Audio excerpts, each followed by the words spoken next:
Бул көрсөтүү Палестина аскердик жана коопсуздук маселеси боюнча талдоочу Усама Холид, Туркиянын мурдагы коопсуздук кызматкери Али Бурактын интервьюларынын негизинде даярдалды. Акса сели жөнүндөгү шек күмөндөргө жооптор. Киришүү.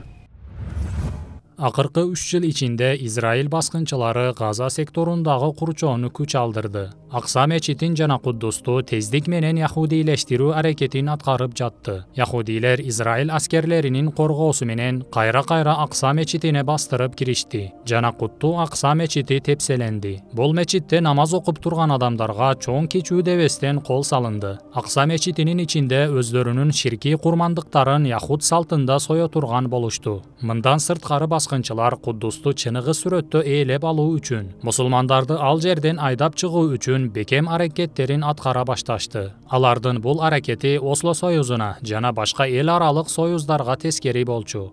Биринчи суроо: Газадагы каршылык күчтөрү жана мужахидтердин Израиль аскерлери жана Газа айланасындагы аймактарга кол салуусуна эмне мажбур кылды?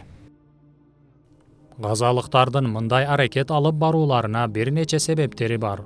Алардын эң негизгилери душмандын Акса мечитине күн сайын бастырып, толук ээ болуп, жана Урдун хашимилердин Куддус мурасхорлугунан толук ажыратуу аракеттери. Келишим боюнча Акса израилдиктерге да, палестиналыктарга да эмес, Урдун хашимилерге тапшырылган эле. Яхудилердин Куддуска толук ээ болгондору жакынкы тарыхта көрүлгөн эмес. Бул план 2023-жылдын декабрь айында аткарылуусу керек эле. Палестина маселесин бүтүрүү үчүн Газа калкыны Мисирдин аймагындагы Синай жарым аралына көчүрүп, жана аларга кичинекей республика кылып берүү планы бар болчу. Бул планга Саудия менен Израиль өз ара кеңешип алышкан эле. Палестина каршылык күчтөрүнүн мүчөлөрүнө Израиль баскынчылары мужахидтердин жол башчыларына кол салуулар аткарылып, Газа калкыны Синай жарым аралына көчүүгө мажбур кылуу үчүн Газага күтүлбөгөн жерден кол салуу жана Газаны кыйратуу максаттарын жакын убакта баштоосу жөнүндөгү маалыматтар сырдуу түрдө жеткирилет. Душман бул үчүн күч топтоп, эми кокусунан кол салуу күнүн белгилөө эле калган болчу. Булардын баары Палестина каршылык аракетинин өз иштерин баарынан жашырууга мажбур кылды. Мужахидтер Израилдин Газага кол салууларынан мурдараак Израилге каршы кол салуу планын тышкы күчтөрдөн сыр кармашкан. Жада калса Туркия жана Иран разведкалары да мындан кабары болбогон. Экинчи суроо: кол салуу чечими дүйнөдөгү башка өлкөнүн же аскердик күчтөрдүн көрсөтмөсү менен болгонбу? Чечим толугу менен каршылык көрсөтүү күчтөрүнө тиешелүү болгон. Жана эч кайсы өлкө же күчтөр мужахидтерге эч кандай көрсөтмө беришпеген. Бул планга Ирандын, Хезболланын, Мисирдин да эч кандай байланышы болбогон, жана маалымат да берилбеген. Себеби мужахидтер бул маалымат Израиль баскынчыларына жетип баруусунан этияттыгын аткарышкан. Эгерде Израилге бул кабар жетип барганда, мужахидтердин аракети ийгиликсиздикке кабылышы анык болчу. Иш өтө сырдуу болгону үчүн сырттагы Хамастын саясий лидерлерине да бул план боюнча кабар берилбеген. Израилдин ички жана тышкы байланыштардан кабар табуу мүмкүнчүлүгү чоң болчу. Ошондуктан бул планды баарынан сыр кармашкан. Анык убактысы белгилүү болбосо да, жалпы мааниде саясий канаттын бул пландан кабары болгон, жана алар тарабынан каршылык болбогон. Мужахидтердин күтүлбөгөндө кол салууларынын дагы бир максаты Иран менен Хезболланы согушка ичине киргизүү эле. Анткени алар өздөрүн Аксанын корукчулары деп жар салып жүрүшкөндүктөн алдында эки эле жол калат. Же сөздөрүнө бекем туруп палестиналыктарга жардамга киришип, бул менен Израилдин күчү азаят, же сөздөрүндө жалганчы болушат. Израиль баскынчыларын алаксытуу иши ийгиликтүү болду. Бул алардын стратегик алдануулары болду. Себеби алардын кол салуудан эч кандай кабары болбогон. Бул менен Израиль разведкасынын алсыздыгы ашкере болду. Үчүнчү суроо: мужахидтер бүткүл ааламды таң калтырган мынчалык күч-кубатка кайдан ээ болушту? Хамас аракети 2006-жылы шайлоодон жеңип чыгып, 2007-жылы Газа секторун башкарууну колго алып, чегара жолдорунда жашыруун жолдор менен курал-жарак канатынан өзүн күчтөндүрө баштады. Бекем курчоого алынгандан соң бул куралдарды өздөрү иштеп чыгара башташты. 18 жыл бою мужахидтерди жетиштирүү, аларды аскердик даярдануудан өткөрүү иштери ийгиликтүү аяктады. Hamas injenerleri raketa jana alыстан башкарылуучу учкучсуз учактар жана башка түрдөгү куралдарды иштеп чыгара баштады.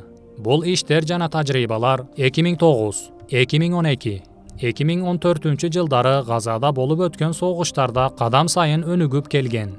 Акыры 2023 жылы Акса сели иш аракетине жетип келди. 4-чү суроо. Азыр иштер кандай жүрүп жатат? Кассам жана башка күчтөрдөн тандалган 2000 мужахид Израилдин куруктугунан 60 километр бойлоп жана деңиз бойлоп чабуул жасашты. Согуштун баштапкы жарым саат ичинде 5000 даана ракета баскынчылар тарабына учурулду. Биринчи саатта 70тен ашуун камикадзе дрондору учурулду. Кол салуудан бир аз мурда душмандын жалпы электрондук жабдууларына жана камераларына хаккердик чабуул уюштурулуп, бул себептүү чек араны бузуп өтүү оңой болду. Кол салынган аймакта чамасы менен 20 000 израилдик аскер жана офицерлер болгон. Алар өлтүрүлүп, кээ бир жараат алышкан жана бир бөлүгү колго алынган. Мындай абал Израилдин тарыхында басып алган аймакта 1948 жылдан бери күзөтүлбөгөн болчу. 5-чи суроо. Согуштагы абал азыр кайсы кадамга жетип келди? Батыш жана Америка өнөктөштөрү тарабынан өтө чоң аракет башталган. Алар өз кубаттарын жана аскердик кемелерин Орто Жер деңизи менен жиберишти. Жана башкаларды бул согушка аралашуудан катуу эскертүү беришти. Согуш майданында мужахидтерден да, Газа элинен да чоң сабырдуулукка күбө болуп жатабыз. Израиль тарабынан оор бомбалоонун натыйжасында 40 000ден ашуун шейит болуп, 100 000ге жакын адам жараат алды. Жана урандылардын астында болгондордун саны белгисиз. Азыр бүткүл араб жана ислам өлкөлөрү Газа секторун жардамсыз таштап койгону ачык болду. Иран жана Хезболлада болбогон шылтоолор менен Палестинаны ачык жардамсыз таштап койду. Бул күн Израиль массалык маалымат каражаттарында өздөрү жөнүндө көрсөткөн жалган маалыматтары ашкере болгон күн. Хамас өзүнүн өлчөмүнө караганда абдан чоң ишти аткара алды. Израилдин үйүнө бастырып кире алды. Израилдин Газадагы шпиондору Хамастын пайдасына иштеп берген болушу да мүмкүн. Дүйнөнү башкарып турат деп тараган жалган маалыматтын аброю кетип, Израиль Хамас мужахидтеринин алдында канчалык төмөн даражада алсыз экенин 7-8 октябрда көрсөттү. 200дөн ашкан туткун берди. Газаны бетартип абалда бомбалап, бейкүнөө бөбөктөрдүн өлүмүнүн негизинде Израилдин аброю, айбаты, жеңилбес Израиль деген наамы кетти. Израиль фронттон Нилге чейинки аймакта чоң бир өлкө курат деп ишенгендер да жок эмес. Израиль саясатчылары бул маалыматты таратууга аракет кылышат. Израиль 300 000 кошумча аскер чогултууну каалады, бирок 100 000 качып кетти. Көрүнүп тургандай эле көпчүлүк яхуттар согуштан коркот. Демек жер ээлейбиз деген максаттары ойлорунда эмес.